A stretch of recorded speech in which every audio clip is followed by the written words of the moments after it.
আমি Sony kitchen থেকে বলছি। আজকের আমার বেশি কিছু রান্না নেই, মশলা রান্না কিছু भी নেই। আজকে আমি খালি ডাল আর একটু মূলো, ফুলকপি, আলু, বেগুন, মূলোর শাক দিয়ে চচ্চড়ি করছি। আর কিছু করব না, আজকে সিম্পল রান্না করছি। অনেক মশলা খাওয়া হয়ে গেছে, 2-3 দিন হয়ে গেল। চচ্চড়িটা করছি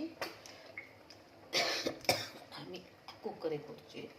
এই যে দেখুন বন্ধুরা, ভাত বসিয়েছি, পাশে ভাত বসিয়েছি, একটু তেল চাপিয়েছি, তরকারি সব কেটে নিয়েছি। দেখুন তরকারি সব ফুলকপি সব কেটে নিয়েছি। চচ্চড়ি করব, সব গুঁড়ো মশলা দিয়ে আমি চচ্চড়িটা করব। আপনার ভিডিওটা পুরো দেখুন, ভালো লাগলে লাইক দিবেন, শেয়ার করবেন, সাবস্ক্রাইব করবেন বন্ধুরা। আর আমার সঙ্গে সবসময় থাকবেন, আমার ভিডিওটা দেখে লাইক দিবেন বন্ধুরা। আমি এই দেখুন দিয়ে দিচ্ছি, তেল চাপিয়েছি, তারপরে তরকারিগুলো দিয়ে দিচ্ছি।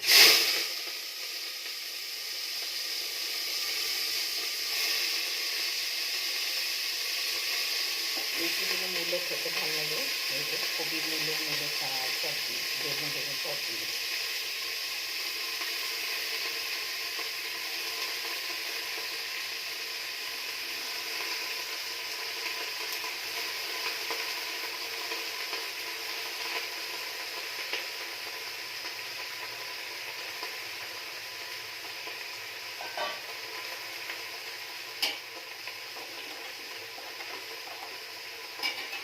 এই টমেটো একটু দিয়ে দেবো।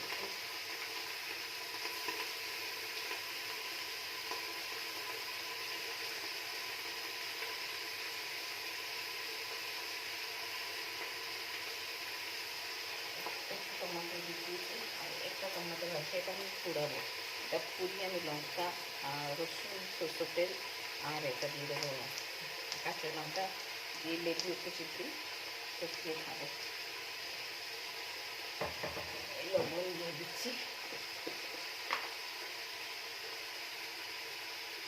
আমাকে চচ্চড়ি খুব ভালো লাগে, চচ্চড়ি দিয়ে আমি ভাত খেয়ে নিই।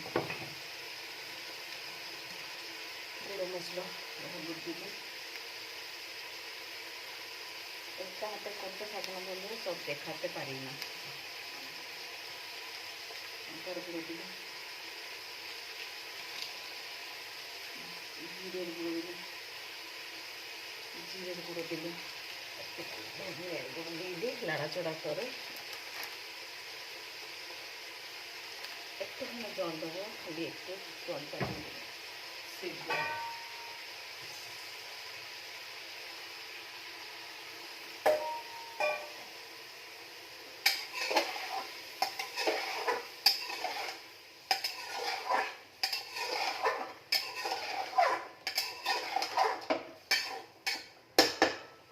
বন্ধুরা দেখুন হয়ে গেছে আমার চচ্চড়ি, পাশে ভাত বসিয়েছি। দেখুন এই চচ্চড়ি দেখুন বসিয়ে দিয়েছি। একটা হুইসিল দিয়ে দেবো, একটা হুইসিল দিয়ে দিলে হয়ে যাবে আমার।